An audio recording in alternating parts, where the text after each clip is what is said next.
இயேசுவில் பிரியமான சகோதர சகோதரிகளே, இன்றைய முதல் வாசகத்திலே நாம் வாசிக்க கேட்டோம். ஒரு பெண்மணியானவள் ஒரு மிக கொடிய அரக்கியாக உருவெடுத்து தாவீதின் வம்சம் முழுவதையும் அழிக்க வேண்டும் என்றும் தாவீதின் அரியணையை முழுவதுமாக கைப்பற்ற வேண்டும் என்று அவள் செய்து எல்லா விதமான செயல்களையும் இன்றைய முதல் வாசகத்திலே நாம் வாசிக்க கேட்டோம். முதல் வாசகத்திலே மிக முக்கியமான 3 நபர்கள், அத்தலியா, ஆகாசு, யோசுவா. இதிலே இந்த அகசியா யூதா நாட்டிலே மன்னனாக ஆட்சி செய்து கொண்டிருக்கின்றான். அவன் ஒரு போரிலே கொலை செய்யப்படுகின்றான். இவன் கொலை செய்யப்பட்ட பிறகு இவனுடைய தாய்தான் அத்தலியா. இவள் என்ன செய்கின்றாள்? அரசியாக இருக்கின்ற அவள் அந்த அரியணையை கைப்பற்ற வேண்டும் என்று முடிவு செய்து தன்னுடைய மகன் ஆகாசினுடைய எல்லா புதல்வர்களையும் கொன்று போடுகிறாள். அத்தலியாவினுடைய இந்த பேரப்பிள்ளைகள் அனைவரையும் கொன்று போட்டுவிட்டு அவள் அரியணையிலே ஏறுகின்றாள். யார் இந்த அத்தலியா என்றால், கொடிய மன்னன் என்று கருதப்பட்ட ஆகாப் அரசன், சூழ்ச்சிக்காரியான அரசு என்று கருதப்பட்ட ஈசபெல், இவர்களுடைய மகள்தான் இந்த அத்தலியா.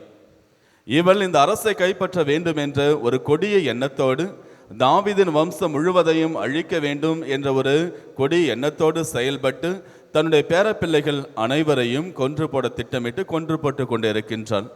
கடைசியாக ஆனால் அவளால் அந்த திட்டத்தை முறியடிக்க முடியவில்லை. கடவுள் யோவாசை மட்டும் காப்பாற்றுகின்றார்.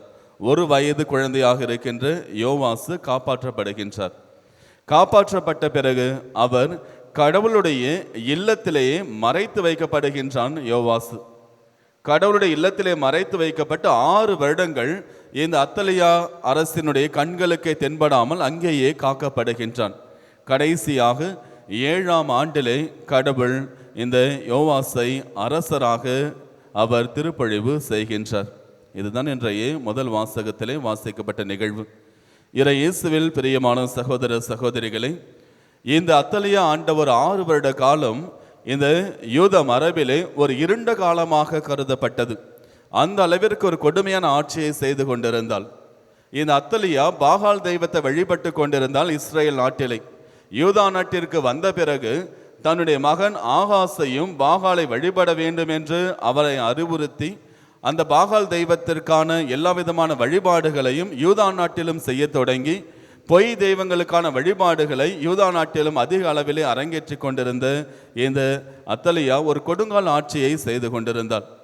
கடைசியில் எந்த அளவிற்கு சென்றாள் என்றால், கடவுள் கொடுத்த வாக்குறுதி, யூதா குலத்திலிருந்து தாவீதினுடைய வம்சத்திலிருந்து என்றும் நிலையான ஒரு அரசை நான் உருவாக்குவேன் என்று கடவுள் வாக்குறுதி கொடுத்திருந்தார்.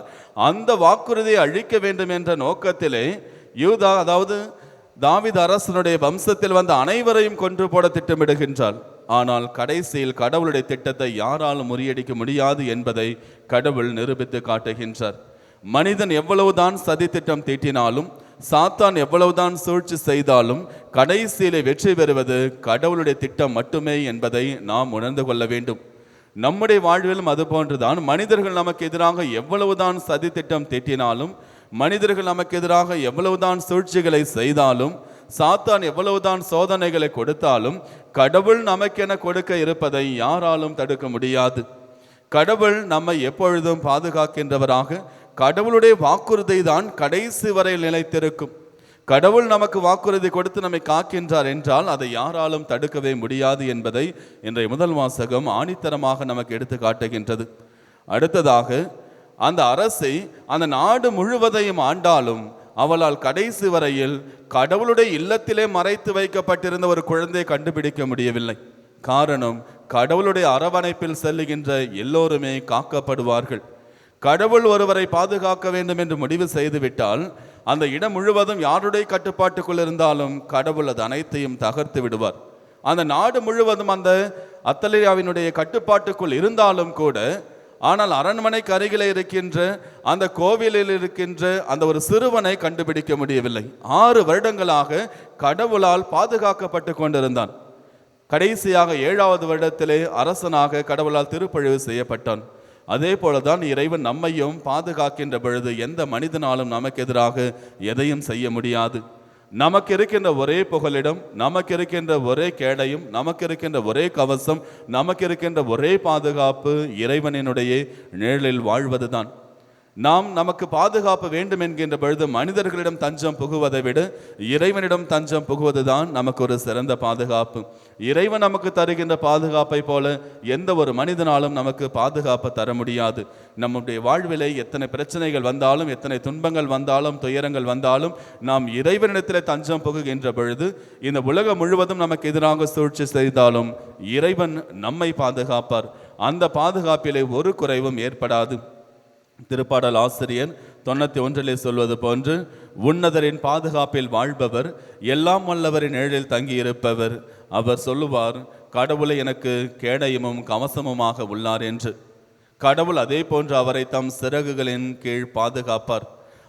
அவருக்கு புகலிடமாக இருப்பார். எந்த மனிதனாலும் அவருக்கு எதிராக எதுவும் செய்ய முடியாது.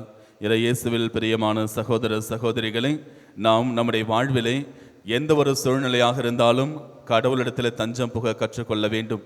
உலகமே நமக்கு எதிராக இருந்தாலும், குடும்பத்தில் இருக்கின்ற அத்தனை பேரும் நமக்கு எதிராக இருந்தாலும், குடும்பமே நமக்கு எதிராக சூழ்ச்சி செய்தாலும், நமக்கு அருகில் இருக்கின்ற அனைவரும் சூழ்ச்சி செய்தாலும், நாம் இறைவனிடத்தில் தஞ்சம் புகுகின்ற பொழுது யாராலும் எதுவும் செய்ய முடியாது. அதே போன்று இறைவனுடைய திட்டத்தை யாராலும், எந்த ஒரு மனிதனாலும், தீய சக்தியாலும் முறியடிக்கவே முடியாது. இறைவன் நம்மை பாதுகாப்பார். நாம் இறைவனிடத்தில் அடைக்கலம் புகுவோம். ஆமீன்.